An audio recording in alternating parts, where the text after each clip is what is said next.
Hello, my name is Sebbi and welcome back to the coffee break in Minecraft.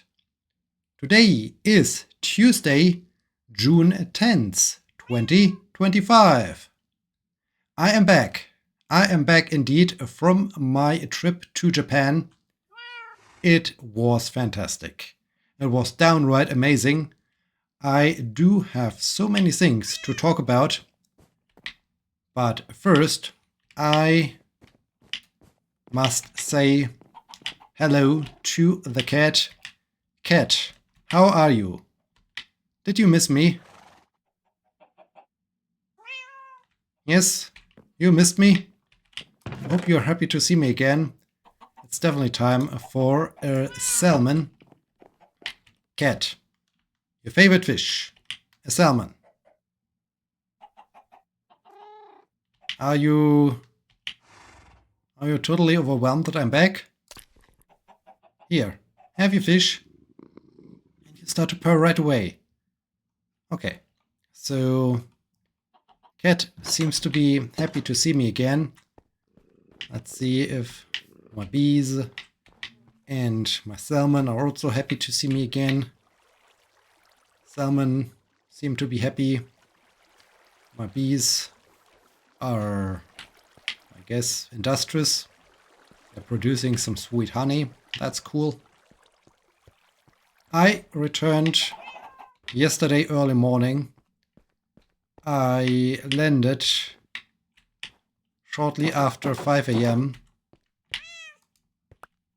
after flying for 13 hours and 43 minutes or something like this. I stopped on my watch. So yeah, it was a long flight back, but the flight back and also the flight to Japan was not stressful at all or bad or negative in any way. It was rather okay to fly. I think both flights were good because they started in the evening, and so I had an entire day of either work on the trip to Japan or doing things on the flight back from Japan. So I was somewhat tired. This made it easier to fall asleep. There's also more leg space in those long distance airplanes, which is kind of good. It was still cramped, but not super cramped. And yeah, I in both directions slept mostly through the flight, which was super amazing, super cool. It worked so well doing those morning shifts before traveling to Japan. I was having absolutely no effect of jet lag or whatsoever. I basically arrived kinda relaxed. I landed,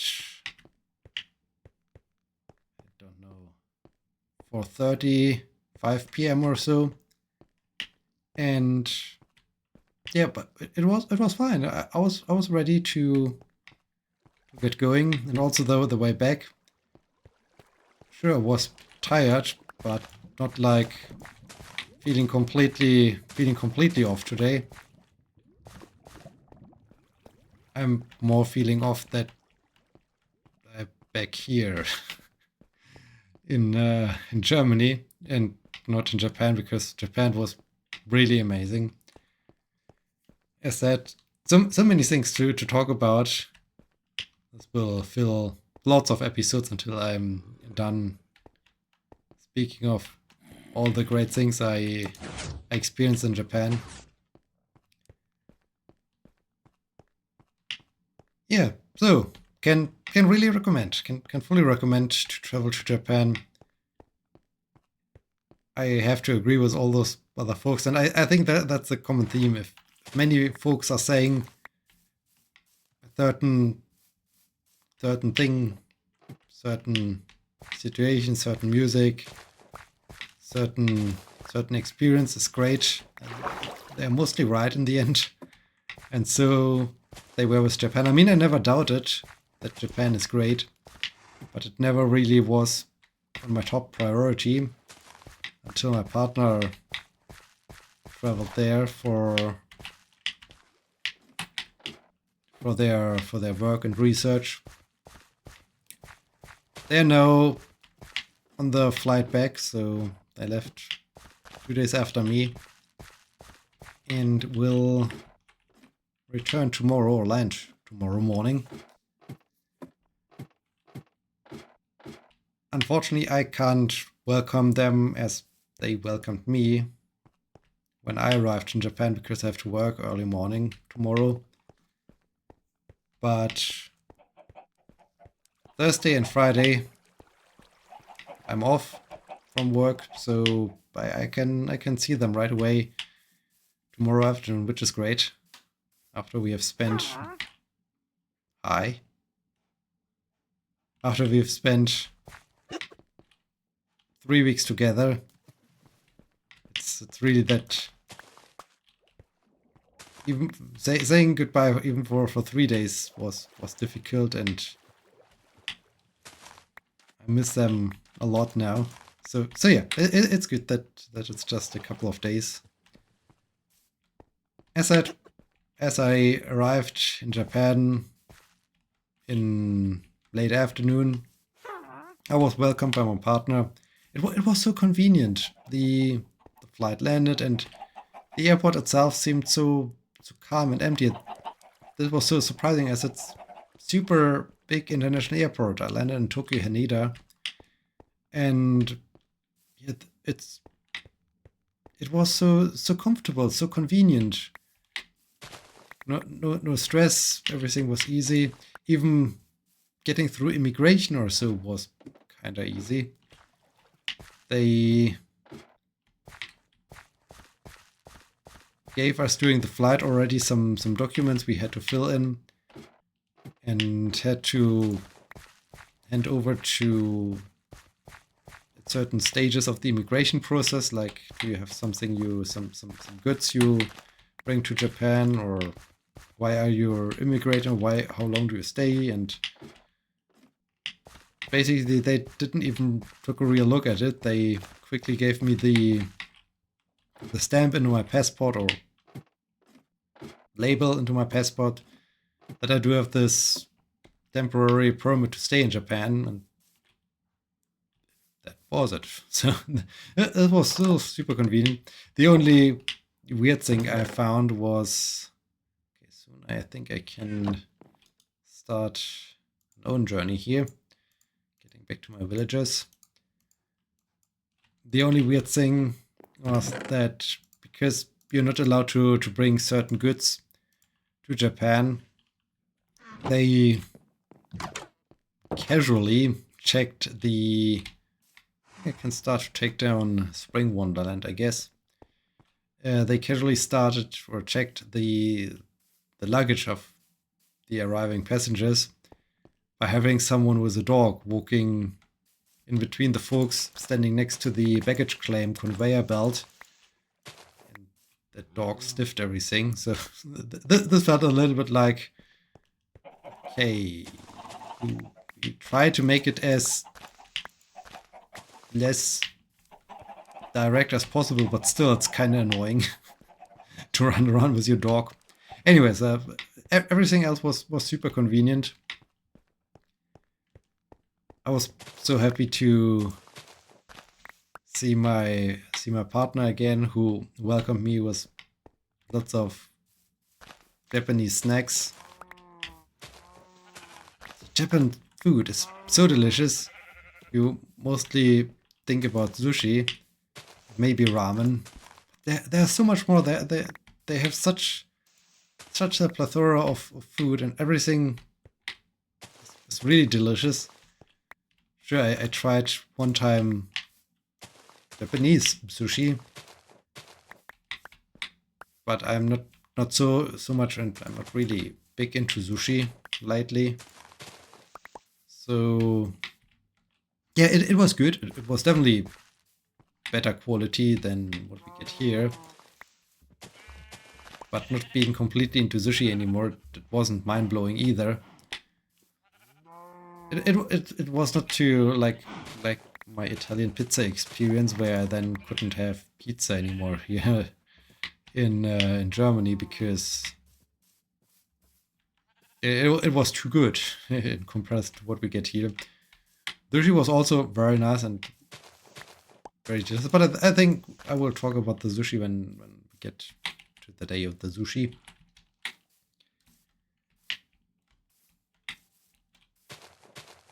So yeah, got Japanese snacks. Welcome. Then sorting out some organizational stuff like, okay, let's install an eSIM that I do have mobile internet. This is super convenient. The eSIM situation really worked out well. Really enjoyed that. To have enough data volume for the entire trip, and super convenient to just download the app and get the thing installed. Also for using the public transport service, which is amazing. The public transport service is so good. It's on time. If it's not on time, they explain a lot why it's not on time. People are so respectful in the public transport. So yeah, it felt a little bit strange as I used the metro at rush hour and was completely squeezed into the car. This was an interesting experience. I mean, the good thing is you can't stumble anymore when you're completely packed in other passengers. And thanks to me being rather tall, I was still having a great overview of the entire situation. Besides those rush hour experiences, everyone is really silent, is respectful towards each other. There's no pushing or anything to get into the train, or to that people can't get out or so. It was super convenient, and also the long distance trains were super amazing, as we used them to get to Osaka, Kyoto, and finally back to Tokyo. They were on time. They arrived, and they departed when they were supposed to depart, and they arrived when they were supposed to arrive. Not like the German train service, which yesterday after I arrived started with, hey, we do have a 15-minute delay, which then turned out into I don't know what kind of delay. I took a different train then to get home. And I was just thinking, yep, great, great welcome. Back to this chaos again.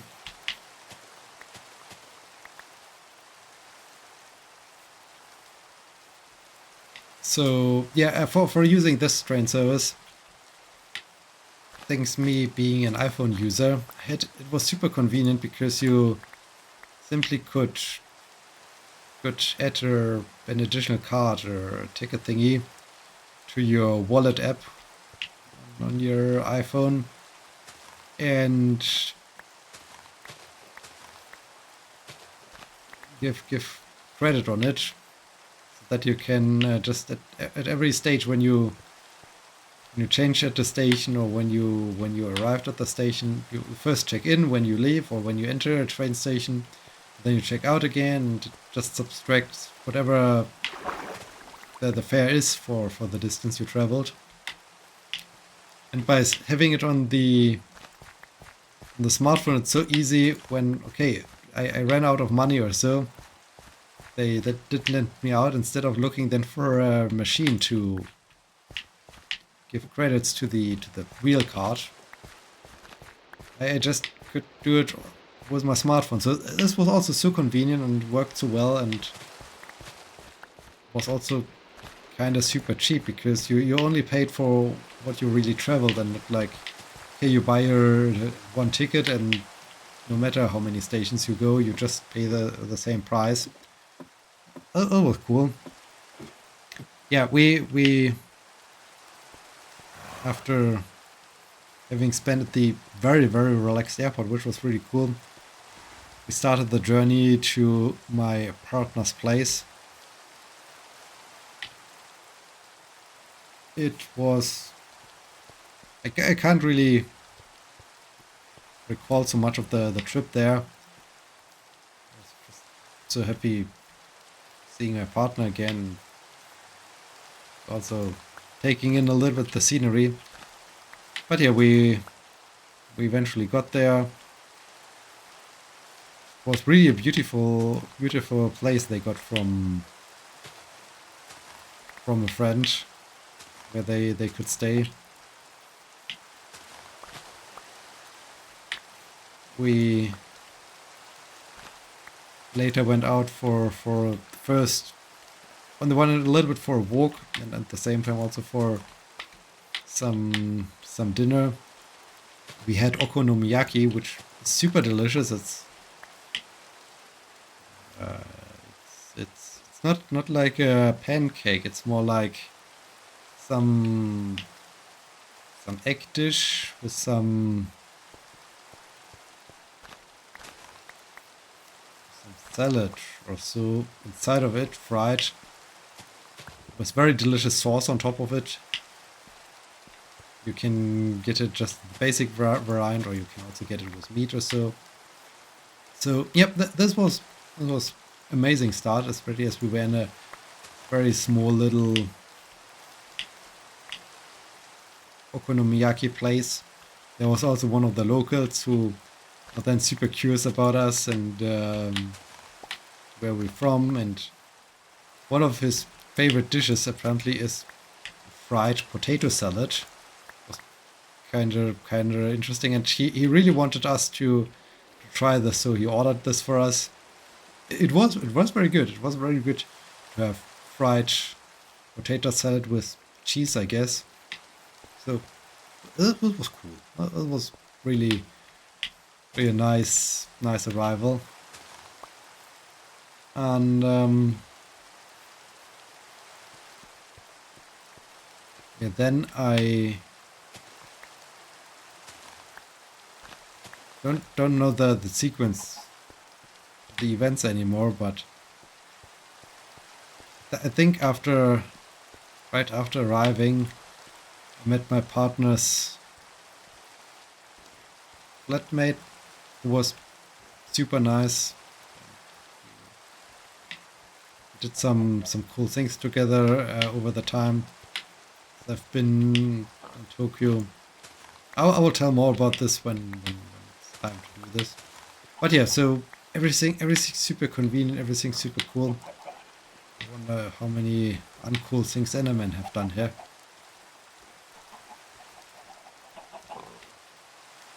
And yeah, this was basically the day of arrival, just getting sorted out, arriving, getting settled in, taking the scenery, going for a walk, spending time with my partner. Super relaxing. The next day started with a very nice breakfast. One tour, we went first to a very nearby bakery. Got some, well, Japanese interpretations of, I think, more French pastry. They seem to be very into French pastry, which was kind of cool. But yeah, we went there only once. We only had once this kind of breakfast. The other days we mostly ate cereals, which super fine and super delicious. So I wonder if I get all my tulips again, or if I lose some of them again. So yeah, this was a great start and very relaxed start. We also went for a little bit of a walk. We went to a nearby park. It was really very easy and relaxed. First full day in Japan, in Tokyo. Not much stress, just slowly taking things in, slowly mentally arriving. Speaking of mentally arriving, this was also such an interesting experience after having had lots of video calls and basically knowing the place of my partner. Suddenly being there and seeing everything felt super different, or felt kind of strange. And yeah, I don't know. It had a oh, this is, I know this place so well, and now I'm already here, kind of feeling, which was super cool. So yeah, first day, really easy day. Not much happening besides going out for some walk and for some shopping. Just enjoying being together again. It's already getting dark. Maybe I should head back to the tower. The second day, Monday, was different. My partner had to work, so they recommended I could go to one of the bigger shrines and parks in Tokyo, just explore this. Later on we wanted to meet for an evening event. There was also the thought of I could visit the place where their flatmate works and see how indigo and indigo bacteria work, because the flatmate was working with this kind of stuff, which is super interesting. It was very nice to meet the bacteria the day after, because it didn't work out that day. Yeah, so went to that shrine. The first thing I did was I thought I got the right train, but I did not. I realized, okay, I'm traveling the wrong direction. So first train ride already wrong train. It only happened in the beginning quite often. I mean, from time to time it also happened as I got used to traveling with the trains. But in the beginning it was kind of chaotic. But yeah, made it to the shrine. That was really beautiful, really big shrine, but it was also a little bit like I wasn't used to the number of people running about, so felt kind of overwhelmed the first day. It got really more crazy after I finished the shrine and went through a park.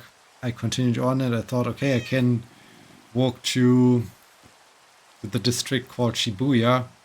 I had absolutely no clue what I expect there. I just saw, okay, there's apparently some shopping centers. And yeah, it's the most crazy place in Japan, visitor-wise and so on. They have the crazy Shibuya crossroads scramble, or how it's called, where they can cross the roads from all sides, and it's so many people. That was so crazy. But yeah, it was an experience. It definitely was an experience, but it was also kind of stressful. Then there was a question whether the flatmate was out working at some field or so. and got later home than expected. So I already was on the way home to meet my partner to get to the evening event. And then there was like, hey, we can maybe go to the lab and I can see the bacteria. But then I got lost in the trains again and everything was just super chaotic. But yeah, that was just the first day where everything went kind of chaotic and I was then kind of exhausted and overwhelmed in the end of the day. But overall, it was really great, really good. And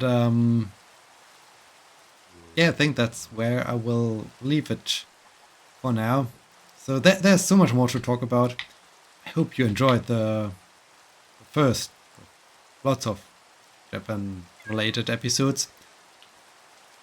I hope you're also happy that I'm back again. And yeah, thank you so much for watching. Until next time, my name is Sebbi. See you!